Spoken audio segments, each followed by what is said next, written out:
Me and a group of 3 friends formed a band. We have been playing together since the 9th grade and plan to be musicians. After we graduated high school, we decided to do it full-time.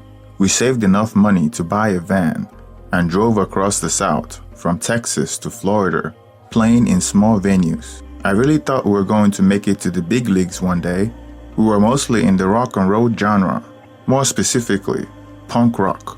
I was really lucky to find this group of talented friends. I was the lead vocal, and I also play guitar.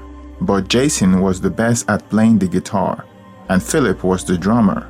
My parents weren't always supportive. They were deeply religious and thought my punk rock was evil.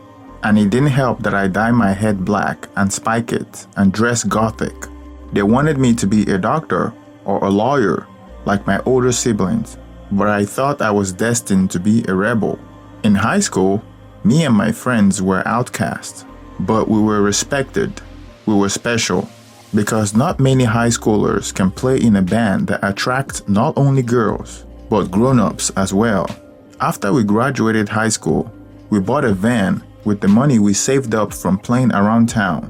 We traveled from Texas to Florida for about 4 years, growing our fan base during those years. The largest crowd we pulled at that time was about 4,000 people, which we thought was a big deal.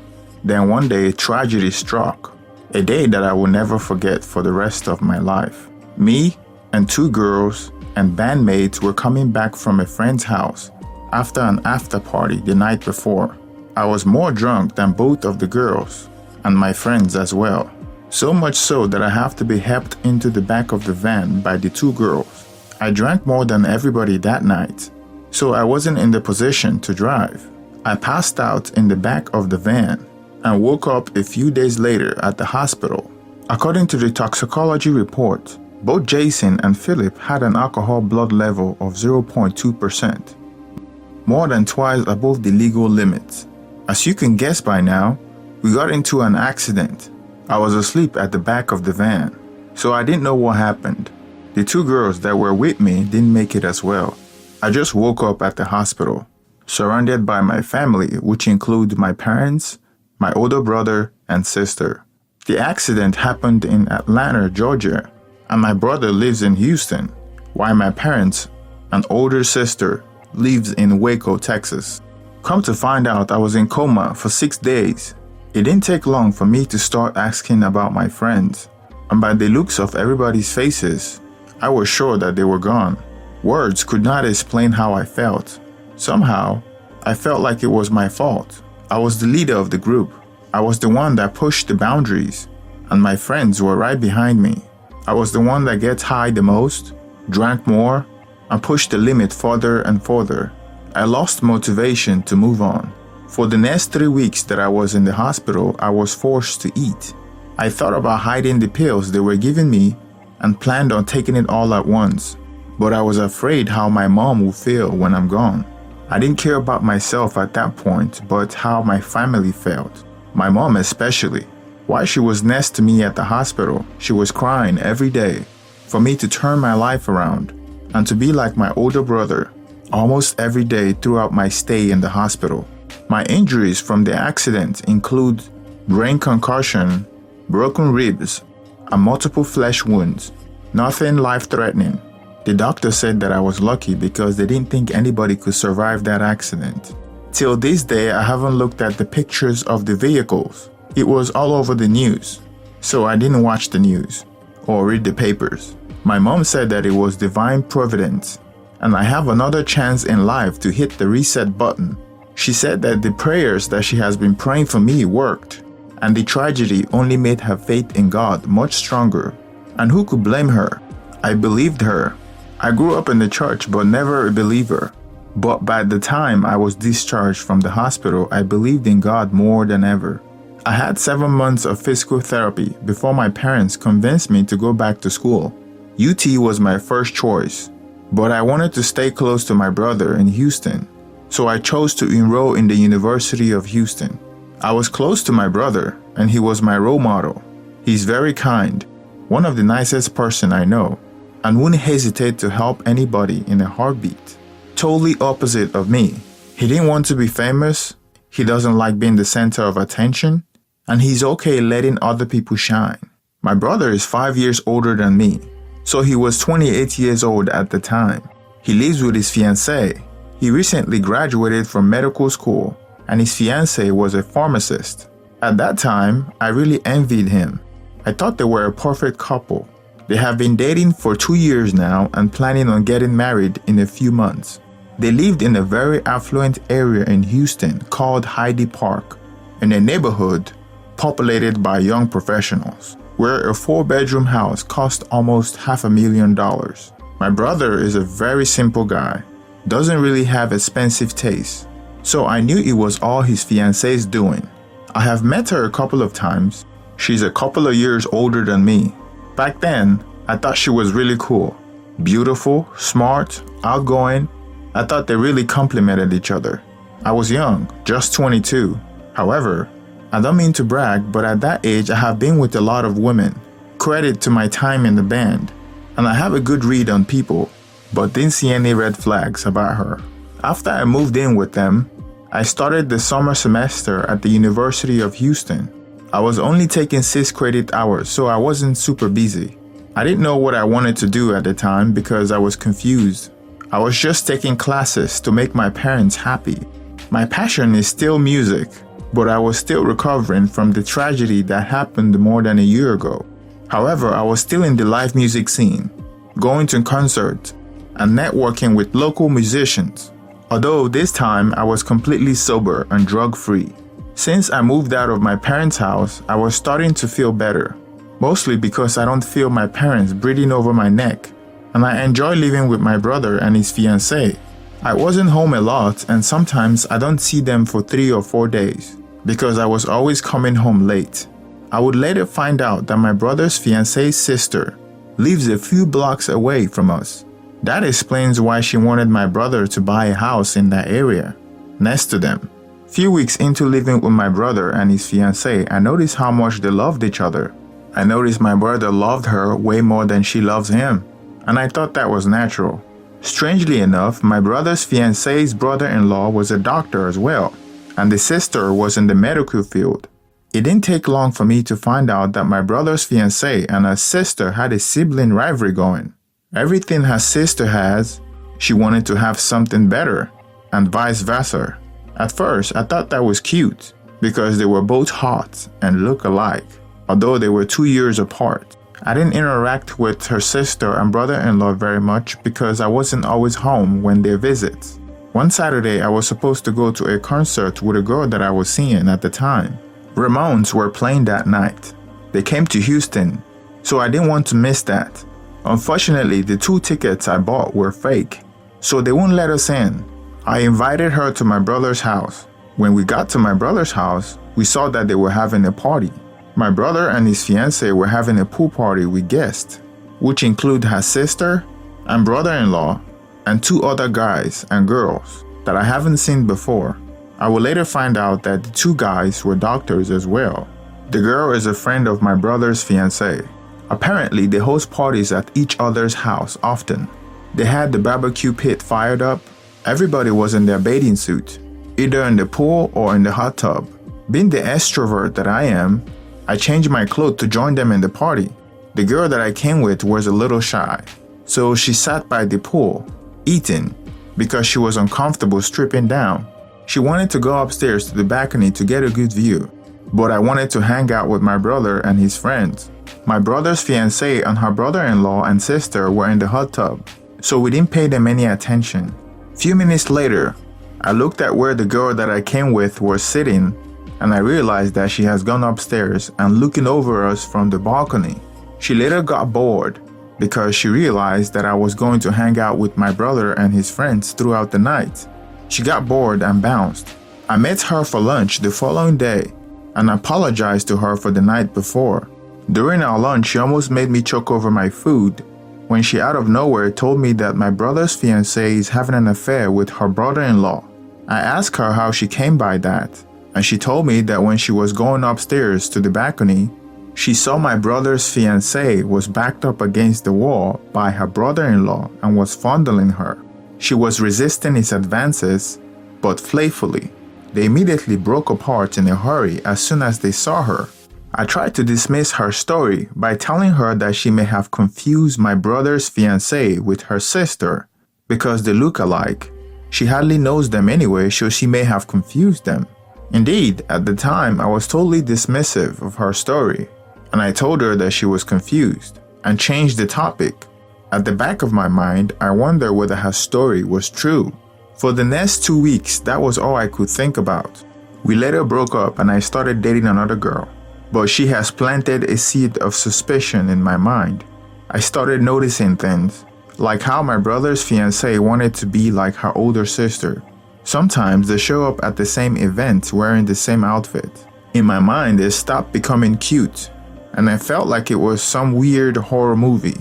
Then I was afraid that if there's something weird going on, my brother is screwed. Looking at my brother, as smart as he is, he's not the type that would figure something like this out by himself, looking by how much he loves and trusts his fiancée. I'm not going to be the one that breaks the news to him unless I'm 100% sure that she was having an affair. One Friday, about a month after my ex-girlfriend told me about her suspicion, my brother told me that they were having another party at one of his friend's house, and they wanted me to come. I drove together with my brother and his fiancée. It wasn't a pool party this time. It was more of a game night, and they hired a Japanese chef to cook for them. He was making some foreign delicacy for us. Since it was the first time I have seen my brother's fiancée with her brother-in-law since the last time, I monitored the dynamic of their interaction, looking for cues of an ongoing affair. My brother's fiancée's sister was there as well. I noticed that my brother's fiancée and her brother-in-law were taking every opportunity to steal glances at each other. The glances were a bit unusual because there was a lot of smiling and winking. I was the only one that noticed it at the time, although I thought I was a bit biased and I was seeing something that wasn't there because of my suspicions. I watched them closely and I didn't see them run off or do anything too obvious. I was watching them like a hawk that night and I didn't see any obvious evidence other than them sharing little moments, winking from a distance that could be perceived as being innocent from an unbiased audience. I didn't have much fun that night because I was spending every moment watching my brother's fiancée and her brother-in-law. On our ride home with my brother and his fiancée, I was thinking whether I should tell my brother and when, because he was going to get married in 4 months to this woman, and it's possible that she's having an affair behind his back. However, I have no proof. I went on several infidelity forums to ask for advice on what I should do, and somebody suggested that I hire a private investigator. I didn't have any money. I wasn't working by then, but my brother gifts me money sometimes, and my mom sends me money as well. I decided to save the little that I can to hire a private investigator to follow my sister-in-law. After 2 weeks, the private investigators captured my brother's fiancée visiting her sister's house 3 times when she knew that her sister is clearly not home and her brother-in-law was home. The private investigator described an instant where she pulled into the driveway 5 minutes after her sister left for work. It was clear that she was having an affair with her sister's husband. After 2 weeks of collecting evidence, I felt like the evidence was not convincing enough. I felt like all I have was evidence of suspicion, not actual proof. My brother is going to get married to her soon, and I have to do something to let my brother know. For days, I debated whether to break the news to him, and sometimes it kept me all night, because I knew how much he loves her, and how much it would be difficult for him to accept it. Moreover, there's still a voice in my mind that kept saying, what if I was wrong? I decided one evening that I was going to tell my brother about it. So I got home early when I knew he was back from work. When I got home, he wasn't home. His fiancée was home watching TV in the living room. She was surprised that I was home early. We started talking and she mentioned that we were going to have another party this weekend. I cut the conversation short and started scrambling to find out what to do. I called the private investigator for some advice, and he told me to install hidden cameras around the house when it happened. I understood the risk of installing cameras because I may be found out, but I made a fateful decision to protect my brother at all costs. If they find the hidden camera and it turns out that she wasn't having an affair, so be it. I may get kicked out, but I wasn't too worried because at this point I was getting bored with the classes I was taking, and I was building contact with some friends in New York that wanted me to join their band. From the private investigator recommendation, I bought 6 mini 1080p USB charger camera and installed it in every strategic corner in the house. I tried to act as normal as possible because I didn't want to arouse suspicion as the last time. After the pool party was over, when everyone left the house, I hurried to collect the USB charger camera before my brother or his fiancée noticed that there is a USB charger on almost all the outlets, including in the bathroom. I removed the SD card and watched the footage all night, thinking that I wouldn't see anything. Fortunately, I captured the footage of him fondling her when he came out of the bathroom and she was on the hallway. She immediately knocked his hand off playfully, just like my ex-girlfriend described. To me, that was as good as it gets to an affair. By then, it was almost 3 months before the wedding, and they have already invited most of the guests, including my parents. I was going to be the best man. That evening, I was up all night. After sorting through the SD cards for more evidence, I didn't see any other evidence other than the fondling part. So I was debating at this point how to break the news to my brother. So I went online and read through some articles and forums so I could come up with a good game plan. I concluded that after exposing them to my brother, we would pretend to travel out of town so we could catch them committing an affair red-handed. During the evening of the following day, when I got home that evening, so I convinced my brother to go on a ride with me.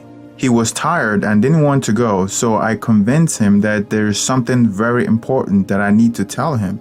We took a ride and parked at a parking lot. There, I broke the news to my brother. I told him about my ex-girlfriend's suspicion and showed him pictures of my fiancée visiting his brother's house when her sister was not around, and footage of the brother-in-law fondling her on the hallway of his house. I have never seen my brother that upset in a long time. I told my brother about planning a trip so we can catch them red-handed. He totally dismissed me and drove me home immediately to confront his fiancée. When we got home, his fiancée was in the kitchen. She was about to ask us where we went, but my brother immediately started calling her all kinds of explicit names that I can't mention. I have never seen my brother that angry before, and he almost put his hands on her. He accused her of cheating. She didn't deny it. She started crying and asking for forgiveness. My brother was shouting at the top of his lungs, demanding answers. He asked her how long it has been going on, and she told him that they started having an affair 3 years ago, but she haven't had sex with him for over a year now, which I believe was a lie. If they started the affair 3 years ago, then the affair started before my brother even met her, because my brother met her 2 years ago, and they started dating. Long story short, my brother canceled the wedding. He also paid a visit to my brother-in-law the following morning and exposed him in front of his wife. As far as I know, the sister is also working on divorcing him as well, and she refused to speak to my brother's fiancée. She left my brother's house that night, so it was just me and my brother in a big house. Although I planned on moving to New York, we didn't tell my mom what really happened, but I believe my brother told my dad. It was a real shock to my brother. After I dropped out of college, my brother took some time off from work for us to visit New York, so I could restart my career. The dream of becoming a rock star is still alive.